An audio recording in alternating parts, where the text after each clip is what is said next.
গুলি খাইছে একটা। বন্দুকের নলের সামনে সোজা হয়ে দাঁড়িয়ে যাওয়া এক বুক ভরা সাহস বদলে দিয়েছিল একটি দেশের চেনা ছবি। কোনো ভয় বা দ্বিধা না রেখে শুধু ন্যায়ের দাবিতে জীবন বাজি রাখার সেই দৃশ্য কাঁপিয়ে দিয়েছিল কোটি মানুষের হৃদয়। একটি মাত্র মুহূর্ত যে কিভাবে ইতিহাসের গতিপথ ঘুরিয়ে দিতে পারে, আজ সেই অনন্য সাহসিকতাকে স্মরণ করার দিন। 2024 সালের 16 জুলাই বৈষম্য বিরোধী ছাত্র আন্দোলনে রংপুরের বেগম রোকেয়া বিশ্ববিদ্যালয়ের ইংরেজি বিভাগের শিক্ষার্থী আবু সাইদ পুলিশের গুলিতে শহীদ হন।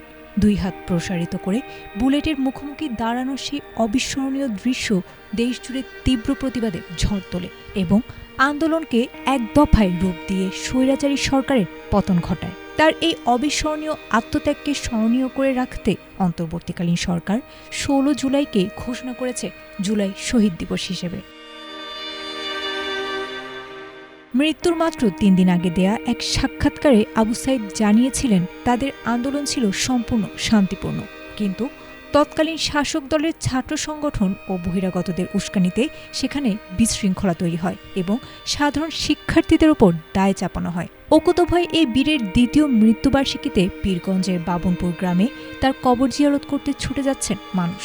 ছেলের স্মৃতি হাতড়ে এখনও অশ্রুসজল তার বৃদ্ধ বাবা মা, যাদের একমাত্র আকুতি হত্যাকারীদের দ্রুত ও দৃষ্টান্তমূলক বিচার দেখা।